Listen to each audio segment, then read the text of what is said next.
ಎಲ್ಲರಿಗೂ ನಮಸ್ಕಾರ. ಈ ಖಾರವನ್ನು ತಂದರೆ ಹೊಟ್ಟೆಯಲ್ಲಿ ಹುಣ್ಣಾಗುತ್ತದೆ, ಅಲ್ಸರ್ ಆಗುತ್ತದೆ ಅನ್ನುವಂಥ ಭಯ ನಿಮ್ಮನ್ನು ಕಾಡ್ತಾ ಇದೆಯಾ? ಫಾಸ್ಟ್ ಫುಡ್ ತಿನ್ನುವಾಗ ಈ ಖಾರದ ಐಟಮ್ ನೋಡಿದರೆ ಈ ಅಲ್ಸರ್ ಅನ್ನುವಂಥ ಭೂತ ನಿಮ್ಮನ್ನು ಬಂದು ಭಯ ಪಡಿಸ್ತಾ ಇದೆಯಾ?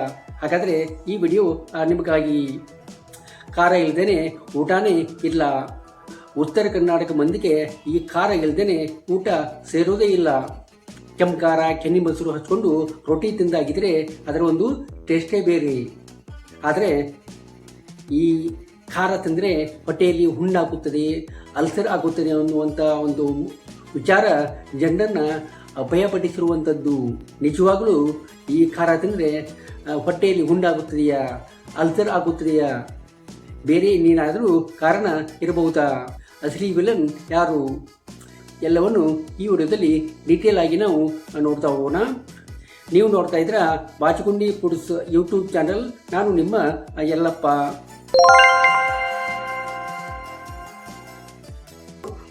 ನಮ್ಮ ಹೊಟ್ಟೆಯಲ್ಲಿ ನಾವು ಊಟ ಮಾಡಿದ ಆಹಾರ ಪದಾರ್ಥಗಳು ಜೀರ್ಣವಾಗಲು ಒಂದು ಶಕ್ತಿಶಾಲಿಯಾದ ಆಮ್ಲ ಅಂದರೆ ಅಸಿಡ್ ಆಗಿರುವಂಥದ್ದು. ಈ ಅಸಿಡ್ನಿಂದ ಹೊಟ್ಟೆಗೆ ಏನು ತೊಂದರೆ ಆಗಬಾರ್ದು ಅಂತೇಳಿ ಮ್ಯೂಕಸ್ ಅನ್ನುವಂಥ ಒಂದು ರಕ್ಷಣಾತ್ಮಕ ಪದರ ಆಗಿರುವಂಥದ್ದು. ಈ ಪದರಿಗೆ ಏನಾದರೂ ಹಾನಿಯಾದಾಗ ಅಸಿಡ್ ನೇರವಾಗಿ ನಮ್ಮ ಹೊಟ್ಟೆ ಒಳಗೆ ಹೋಗಿ ಗಾಯವನ್ನು ಉಂಟು ಮಾಡುವಂಥದ್ದು.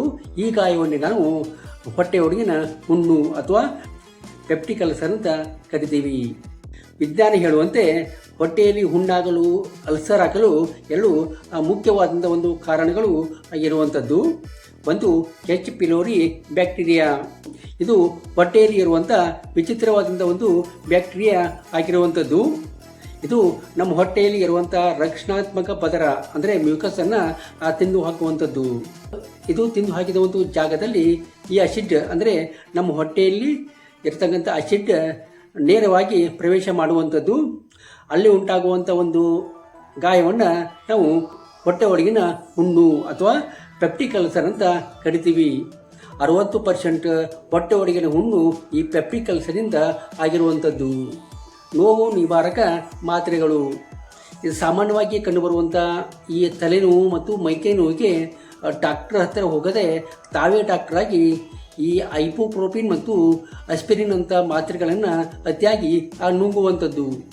ಹೀಗೆ ಮಾಡುವುದರಿಂದ ಒಳಗಿನ ಪದರಿಗೆ ಅಂದರೆ ಮ್ಯೂಕಸ್ ಅನ್ನುವಂಥ ಒಂದು ಪದರಿಗೆ ಹಾನಿ ಉಂಟಾಗಿ ಈ ಅಲ್ಸರ್ ಉಂಟಾಗುವಂಥದ್ದು.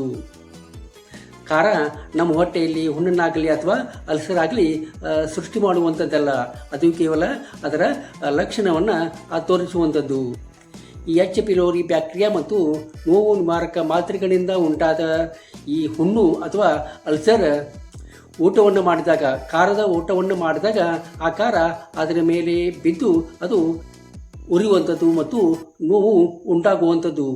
ಇದನ್ನು ನಾವು ಖಾರವನ್ನು ತಿಂದಾಗ ಉರಿಯುತ್ತದೆ, ನೋವಾಗುತ್ತದೆ, ಆದ್ದರಿಂದ ಇದು ಅಲ್ಸರನ್ನು ಉಂಟು ಮಾಡುತ್ತದೆ ಅನ್ನುವಂಥ ಒಂದು ಭ್ರಮೆಯಲ್ಲಿ ನಾವು ಇರುವಂಥದ್ದು.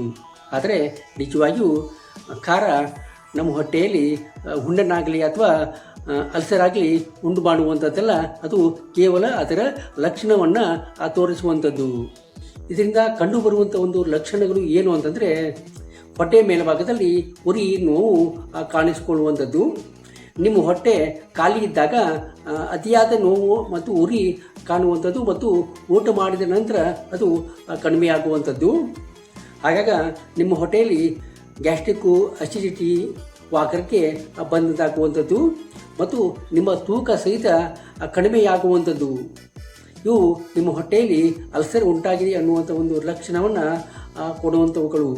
ಇವುಗಳಿಂದ ಬಚಾವಾಗಲು ಏನು ಪಾಲನೆ ಮಾಡಬೇಕು ಅಂತಂದರೆ ಸ್ವಚ್ಛವಾದ ಆಹಾರ ಮತ್ತು ನೀರನ್ನು ಕುಡಿಯುವಂಥದ್ದು, ಡಾಕ್ಟರ್ ಭೇಟಿಯಾಗಿ ಮಾತ್ರೆಗಳನ್ನು ತೆಗೆದುಕೊಳ್ಳುವಂಥದ್ದು, ನೀವೇ ಡಾಕ್ಟರಾಗಿ ಮಾತ್ರೆಗಳನ್ನು ನುಂಗುವಂಥ ಒಂದು ಕೆಲಸವನ್ನು ಮಾಡಿಕೊಡೋದು.